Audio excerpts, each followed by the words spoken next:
Well, this tour, the theme of this tour is Mawlid of Right of Creation.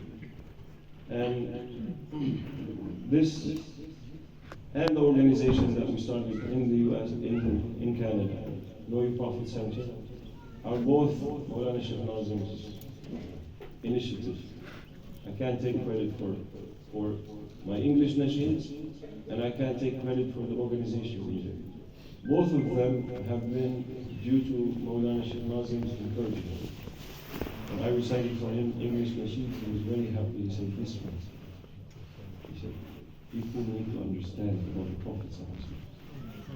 You go to Mawlid, people sing, recite Arabic qasida, and for a lot of, I don't know if the young people all understand Urdu or not, right? But when you go, you have the audience for 1 hour, and you're reciting nasheeds and qasida, and let them understand something about the Prophet.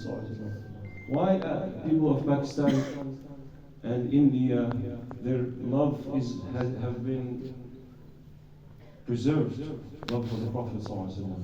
How was it preserved? Through the qawwals, through the qasidas, through the na'at khans, through the mashayikh who praised Prophet. And then these qasidas became songs that people would hear, and then they would learn about the Prophet's importance. So we wrote this humble book about, it's a Mawlid. Mawlid in Arabic is, Mawlid Nabi is the story of the birth of Sayyidina Muhammad. So you recount the story. Why do we recount the story of his birth? Because we believe that his birth is the birth of creation. Ahl Sunnah wal Jama'ah. We believe, sallallahu alayhi wa sallam, his light was created before everything. From his light, everything was created. We believe he's the aim and goal of creation.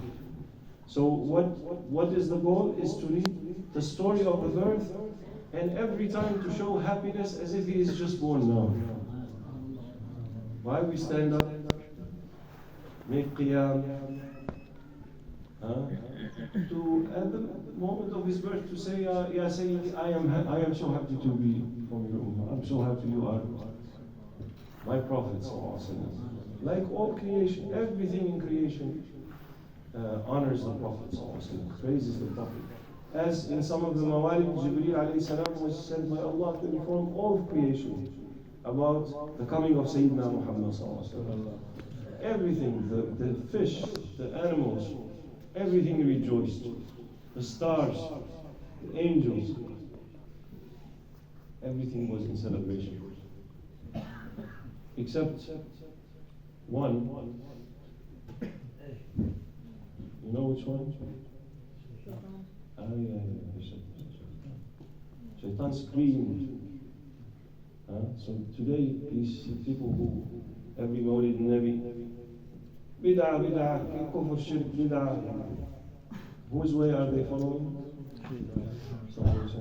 They show their unhappiness. Every Mawlid they show their unhappiness with our Prophet. They try to stop people from being happy with him.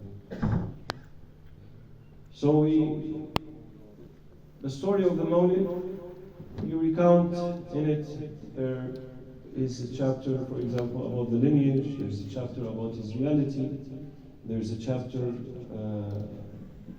about our inability to praise him, there's a chapter about the opening chapter, which is salawat upon him.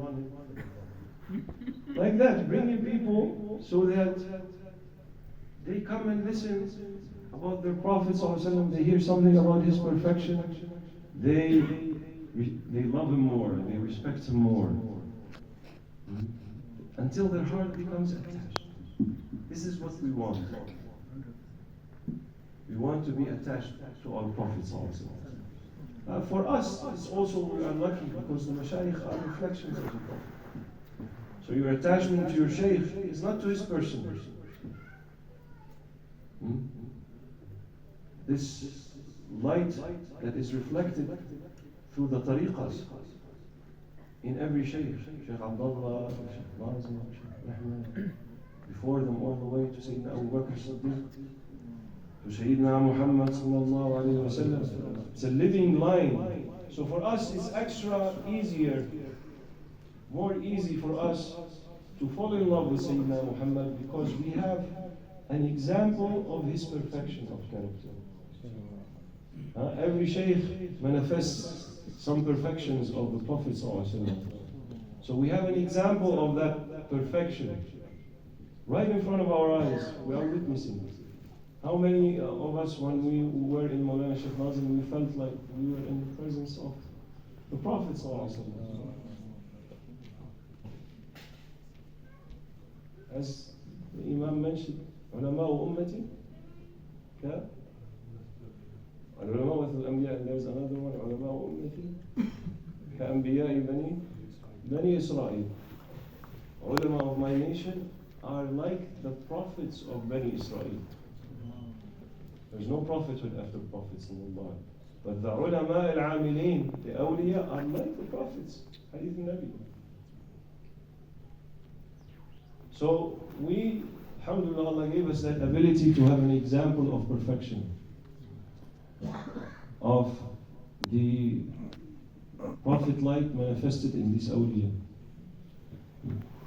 And that's why also the unfortunate thing is we find in tariqah, my experience, is that a lot of people, attachment is on the person of the Shaykh. It's what the Shaykh is carrying of lights and anwar, not the person. What Mawlana Shaykh Muhammad is representing is exactly what Shaykh Nazim represented. Is exactly what Shaykh Abdullah Dagestani represented and carried. Is exactly what Shaykh Sharafuddin represented and carried in today. So the attachment is to that light that they are carrying. May Allah subhanahu wa ta'ala grant us to be with them, inshallah. So we read a couple of nasheeds from this.